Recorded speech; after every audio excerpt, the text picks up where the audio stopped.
स्वप्नांना पंख मिळतात तेव्हा जेव्हा त्यामागे परिश्रम आणि योग्य मार्गदर्शन असते. आज आपल्या समोर असाच एक यशस्वी माजी विद्यार्थी प्रेरणादायी वाटचाल आहे. डॉक्टर वैभव घोडे, MBBS BJ medical college Pune यांनी विद्यार्थ्यांशी मनमोकळा संवाद साधण्यासाठी आणि मार्गदर्शन करण्यासाठी आमंत्रित करते.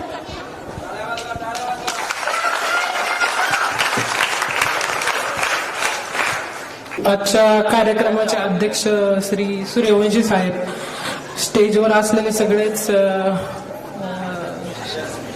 सन्मान्य व्यासपीठ, शिंगोटे सर, राजू पाटील साहेब, सीताराम पाटील साहेब, आमच्या शाळेतले शिक्षक, म्हणजे मी ज्या शाळेत शिकलो त्या शाळेचे शिक्षक सन्मान्य देशमुख सर, शरद देशमुख सर, हे सगळे या ठिकाणी आज उपस्थित आहेत. या सगळ्यांना आणि इथं सगळ्या असलेल्या पालकांना, विद्यार्थ्यांना एक आदरपूर्वक नमस्कार करून मी माझे 2 शब्द चालू करतो. आता माझी ओळख करून देताना सरांनी आणि मॅडमनी सगळ्यांनी सांगितलं की डॉक्टर वैभव घोडे, पण वैभव घोडे ते डॉक्टर वैभव घोडे हा प्रवास खूप लांबचा होता, खूप मोठा होता. मला मॅडमनी सरांनी तेव्हा सांभाळलं, तेव्हा मला साथ दिली जेव्हा मी वैभव घोडे होतो. त्याच्यामुळं आज माझं रूपांतर डॉक्टर वैभव घोडेमुळे होऊ शकलं. तसं पाहिलं तर मी ह्या गावातच लहानाचा मोठा झालो. माझी सगळी शाळा, मी 1ली ते 4थी आपल्या मराठी शाळेत शिकलो, कोथरूडच्या मराठी शाळेत. 5वी ते 10वी रयत शिक्षण संस्थेची कोथरूडची शाळा, सगळं ह्या गावातच झालं. मला आठवतंय की आम्ही जेव्हा 5वीला आलो, म्हणजे शाळा बदलली, 4थी ते 5वीला आलो, तेव्हा राऊत सरांचा क्लास चालू झाला. राऊत सरांचा क्लास चालू झाला, सगळ्यांनी असे ऍडमिशन घ्यायला सुरुवात झाली. मी त्या एका आनंदाने, एका नवी उमेदीने ऍडमिशन घेतलं. सगळा प्रवास चालू झाला आणि मला चांगलं आठवतं की सरांसोबत जास्त काळ राहिलेली, म्हणजे इयत्ता 5वी ते 10वी पर्यंत 2013 पासून सगळ्यात जास्त काळ राहिलेली बॅच म्हणजे आमची बॅच. म्हणजे जेव्हा आम्ही 10वीला आलो तेव्हा आम्ही सरांसोबत सगळ्यात जास्त काळ राहिलेली बॅच. आणि त्याच प्रकारे आम्ही सरांना आमच्या बॅच मधून, मला चांगलं आठवते, रिझल्ट सुद्धा दिला. मला आठवते की 2000 म्हणजे जेव्हा आम्ही 10वीला होतो तेव्हा तालुक्यात पहिला मी आलो होतो. माझाच मित्र जो माझ्यासोबत माझ्याच बरोबर शिकला तो तालुक्यात दुसरा, माझ्यासोबत होता तो तिसरा आणि अजून एक चौथा. आम्ही चौघही 1, 2, 3, 4 असे कोतळेश्वर शाळेतले विद्यार्थी सरांच्याच गोठ्यात, आम्ही सगळे सरांच्याच गोठ्यात तयार झालो. सरांच्याच पहिली बॅच आणि सरांना एवढा आम्ही प्रतिसाद दिला. आणि सरांनी ते सरांच्या क्रियेमधलं किंवा सरांनी आमच्यासाठी घेतलेल्या कष्टाचं एक फळ होतं. सर असतील, मॅडम असतील, मला आठवते की जेव्हा क्लास भरायचा, सकाळी 10वीला असताना सकाळी एकदा क्लास असायचा, संध्याकाळी एकदा क्लास असायचा. दोन्ही वेळेस सर आम्हाला भरपूर टाइम द्यायचे.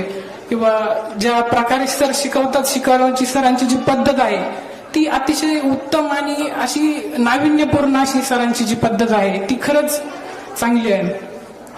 मग मला 10वीला चांगले मार्क पडले, तालुक्यात पहिला आलो. मग करायचं काय, नीट मला घरून असं माहित होतं की आता घरून की असं काही हे नव्हतं की पण डॉक्टर व्हायचं असं सगळ्यांची इच्छा होती, आई वडिलांची इच्छा होती, सगळ्यांची इच्छा होती. पण आता करायचं कसं, की काय करायचं, नेमकी नीटची परीक्षा द्यायची, पण ती कुठं जायचं, कुठं प्रिपेरेशन करायचं, कुठं 11वी 12वी करायची, कसलाही माहिती नव्हती. त्यावेळेस सुद्धा राऊत सर पुढे आले. राऊत सरांनी सांगितलं की असं असं आहे, तुम्ही लातूरला त्याला टाका, खूप चांगलं कॉलेज आहे, तिथं चांगले टक्के असलं तरच प्रवेश भेटतो.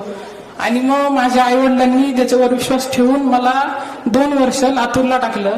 छत्रपती शाहू महाराज विद्यालय, तिथं मी 2 वर्ष शिकलो, 2 वर्ष अभ्यास केला. गावाकडची खूप आठवण यायची. आता मी एकदम गावाकडचं, म्हणजे ह्या गावात राहिलो, बाहेर कधी गेलो नव्हतो. 11वी 12वीला असताना असं वाटायचं की नाही, संगमनेरला, अकोल्याला कुठेतरी जायला लागत होतं आणि आपलं तिकडच काहीतरी केलं असतं. पण ते 2 वर्ष कसे तरी काढले, अभ्यास केला. शेवटच्या काही महिन्यामध्ये मला आठवतं कोविड आला होता. आमच्या 2020ला आमची नीटचा पेपर झाला. त्या नीटच्या पेपरच्या वेळेस कोविड आला होता. मी तेव्हा सगळं लॉकडाऊन झालं, आमचा नीटचा पेपरही पुढे सरकला आणि मग आम्ही घरी आलो. सगळे लोक घरी आले, मी घरी आलो. राऊत सरांनी मला तेव्हाही मार्गदर्शन केलं. तेव्हाही मला राऊत सर बोलले की नाही वैभव अभ्यास कर, असं कर तसं कर. आणि नीटच्या परीक्षेतही मला सगळ्यांच्या आशीर्वादाने चांगले मार्क पडले.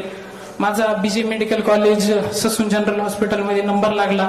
गव्हर्नमेंट हॉस्पिटल होतं, सगळं व्यवस्थित झालं. MBBS झालं, सगळ्या गोष्टी व्यवस्थित झाल्या.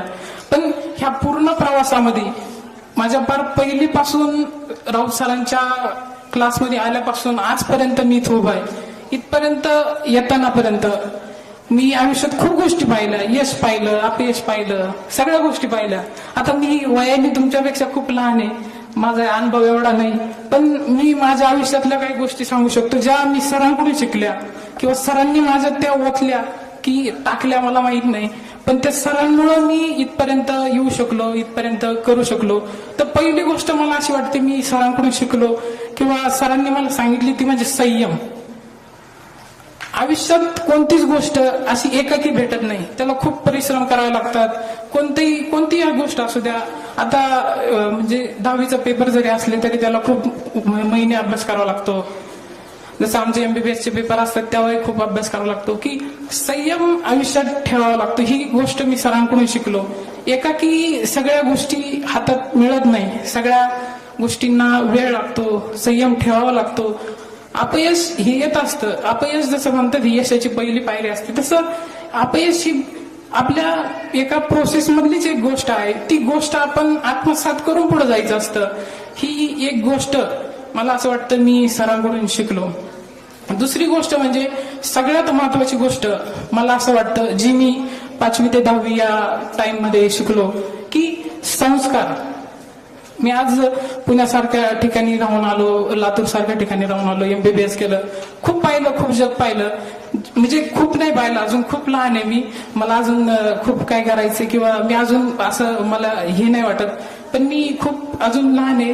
पण मी जेवढं काय पाहिलं तेवढ्यात मी असं सांगू शकतो की माझ्यात जे संस्कार सर म्हणजे राऊत सरांनी टाकले, स्नेहल मॅडमने टाकले, माझ्या आई वडिलांनी माझ्यासाठी कष्ट घेतले, त्या कष्टाच्या संस्काराच्या बळावर मी आज इथपर्यंत पोहोचू शकलो.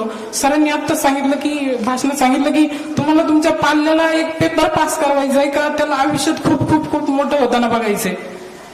तेव्हा मला असं फील झालं की आयुष्यात एखादा पेपर असतो, तो पास होऊ शकतो माणूस, पण तुमचे संस्कार, तुमच्यातली जी दुसऱ्याबद्दल आदर, तुमच्या गुरूंबद्दल तुमचा आदर, ह्या गोष्टी खूप अशा नाविन्यपूर्ण आहेत आणि भेटणं खूप अवघड आहे आज. आणि असं काही नाही की मला आठवतंय की माझं MBBS आता जेव्हा नंबर लागला होता तेव्हा सुद्धा सरांनी माझा येऊन माझ्या घरी येऊन सत्कार केला. म्हणजे सरांनी माझ्या 5वी पासून आतापर्यंतच्या आयुष्यात आता माझी जेव्हा पदवीचा कार्यक्रम झाला पुण्याला, तेव्हाही माझ्या पदवी दिल्याच्या नंतर मी सरांना फोन केला होता. सरांनी मला फोटो मागितले, सरांनी मला स्टेटसही ठेवलं होतं. सरांनी माझ्या प्रत्येक पावलावर सरांनी माझ्या फॉलोअप घेतलेला आहे की मी कसा आहे, मी काय करतोय, वैभव तुझी दिशा कशी चालली आहे, तुझं काय चाललंय, तुझ्या काय अडचणी येत आहेत का. सरांनी प्रत्येक गोष्टीवर मला आधार दिले आहे. मी सर आणि मॅडम यांचे आयुष्यभर ऋणी आहे, त्याच्यात काही दुमत नाही. जसं माझ्या आई वडिलांनी मला पैसे दिले, हे दिलं, म्हणजे सगळ्या गोष्टी त्यांनी पुरवल्या, तसंच मला ज्ञान आणि संस्कार हे पुरवले ते राऊत सरांनी, स्नेहल मॅडमनी. आणि जसं मी आता सांगितलं की अंगात संयम आणि संस्कार, तशीच मला एक सगळ्यात महत्वाची गोष्ट वाटते ती म्हणजे माझ्या अंगात नम्रता तयार करणे. मी एकदम गावाकडचं दगडगोंडा होतो, याच्यात काहीच दुमत नाही. 5वीला असताना सरांनाही माहितीये, मॅडमलाही माहितीये, मला काय अशी काही शिक्षणाबद्दल अशी खूप काही मोठी आवड अशी होती असं काही विषय नव्हता. पण सरांनी ती आवड निर्माण केली. दररोज क्लासला जाऊन सरांचं शिकवणं म्हणजे कसं असतं की पहिल्यांदा सर असं 2 मिनिटं असं रियालिटी चेक देतात की हा असं असं चाललंय, असं असं चाललंय, आणि त्याच्यानंतर एखादा महत्वाचा पॉईंट डिलिव्हर करणं, ह्या ज्या गोष्टी आहेत ह्या तेव्हा असं वाटायचं की सर असं का सांगतायत, डायरेक्ट शिकवायला चालू करा ना. पण आता कळतंय की ती न्यूरोसायन्सिटिक, म्हणजे जसं न्यूरोसायन्स सांगतं की जेव्हा माणूस एकदम कॉन्सन्ट्रेटेड होतो आणि त्याच्यानंतर एखादी गोष्ट जर त्याला डिलिव्हर झाली तर ती त्याच्या खूप काळ देण्यात राहते, किंबहुना ती आयुष्यभर देण्यात राहते. त्याच्यामुळं सरांची ज्या शिकवण्याच्या पद्धती आहेत किंवा त्या खूप नाविन्यपूर्ण आहेत, खूप म्हणजे सरांकडे आलं खूप असं एक प्रेरणास्थान आहेत सर म्हणजे. आणि मला अजून असं एक वाटतं की तिसरी गोष्ट जी मी आयुष्यात आहे माझ्याकडं आणि त्या गोष्टीमुळे मला इथपर्यंत यायला भेटलं किंवा मी इथपर्यंत येऊ शकलो ती म्हणजे नम्रता. ती सरांनी माझ्यात दिली. मला खूप वेळा आठवतंय की सरांनी आमच्या वेळेस सरांकडे एवढी लांब छडी होती, एवढी लांब अशी काठी होती. सर असं होतं की चुकला की फटका. मला चांगलं आठवतंय की मी पहिल्या बेंचवर बसायचो, असं की ते सर शिकवायचे आणि मी पहिल्या बेंचवर बसायचो. इकडून काही गणित चुकलं किंवा काही झालं तर पहिला फटका मला असायचा, पहिल्यांदा फटका माझा असायचा. तर त्या सगळ्या गोष्टी मला आठवत आहेत. म्हणजे सरांचं एक व्यक्तिमत्व आहे. सरांनी मला आठवतंय सरांना मला असं वाटतं की 7वी-8वीला असताना सर आजारी होते. सरांनी त्या काळात सुद्धा आम्हाला असं कळून दिलं नाही की मी आजारी आहे, मला काही चालू आहे गोळी वगैरे. तेव्हा तर काही कळत नव्हतं मला, पण आता कळायला लागलं सरांना काय होत होतं. त्या सगळ्या गोष्टी मला आठवत आहेत. आणि म्हणजे मी सांगतो की आता इथं बरेच सारे पालक आहेत, बरेच सारे विद्यार्थी आहेत. प्रत्येकाला आयुष्यात काही ना काही व्हायचंय. म्हणजे कोणाला डॉक्टर व्हायचंय, कोणाला इंजिनियर व्हायचंय, कोणाला काय व्हायचंय.